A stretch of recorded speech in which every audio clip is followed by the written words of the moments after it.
U.S. not to send rocket capable of hitting inside Russia. U.S. President Joe Biden said Monday he would not send rocket systems to Ukraine that could hit targets well inside Russian territory, despite urgent requests from Kyiv for long-range weapons. We are not going to send to Ukraine rocket systems that can strike into Russia, Biden told reporters in Washington. Pro-Western Ukraine says it needs long-range rockets equivalent to what Moscow's forces use.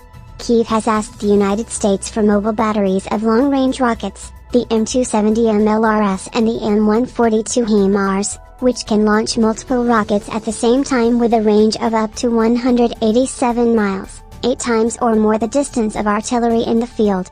This could give Ukrainian forces the ability to reach, with great precision, targets far behind Russian lines. The MLRS is really the weapon that we badly need, Ukrainian Foreign Minister Dmytro Kuleba said last week at the World Economic Forum in the Swiss Alps, where he pressed Western allies for heavy weapons. The United States earlier in May announced another $40 billion assistance package amid speculation it included such weapons.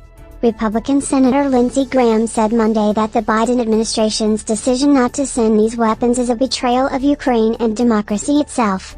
Apparently, once again the Biden administration is intimidated by Russian rhetoric, he said on Twitter. A U.S. official said later that dispatching MLRS was still under consideration, but without long-range strike capabilities. Meanwhile, 2 Russian soldiers were sentenced to more than 11 years in jail each on Tuesday after a court in central Ukraine found them guilty of firing artillery at civilian areas. The verdict after the trial in the Poltava region comes 1 week after another court, in the capital Kyiv, gave a 21-year-old Russian soldier life sentence, the country's first judicial reckoning on Russia's invasion. The servicemen convicted on Tuesday, Alexander Babakin and Alexander Ivanov, were both handed sentences of 11 years and 6 months under legislation against violating the laws and customs of war. They were found guilty of firing Grad missiles on 2 villages in the northeastern Kharkiv region in the early days of the war. Interfax reported that both defendants had previously pleaded guilty. Ukraine says it has already opened thousands of war crimes probes since Russian President Vladimir Putin sent in his troops. Ukraine is investigating several thousand cases of suspected war crimes in the Donbas region, Kyiv's chief prosecutor says. On a visit to The Hague, Ukraine's Prosecutor General Irina Venediktova says some 15,000 cases of alleged war crimes have been reported countrywide since Russia's invasion on February 24.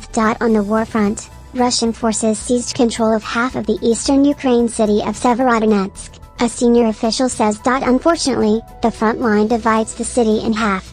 But the city is still defending itself, the city is still Ukrainian, our soldiers are defending it, says Oleksandr Struk, the head of Severodonetsk's military and civil administration. The industrial city is key to Russia's goal of capturing the Donbas region, where Moscow has shifted the bulk of its firepower since failing to seize Kyiv in the war's early stages. A cargo ship bound for Russia has set sail from occupied Mariupol, less than 2 weeks after the last Ukrainian defenders of the strategic port city surrendered, the city's new rulers say. Today 2,500 tons of sheet metal rolls left the port of Mariupol. The ship is heading to Rostov. Denis Pushilin, the pro-Kremlin separatist whose forces control the city, writes on Telegram. Russia last week said it had to mine the port as a first step to resuming shipments from the key exit point for Ukrainian grain.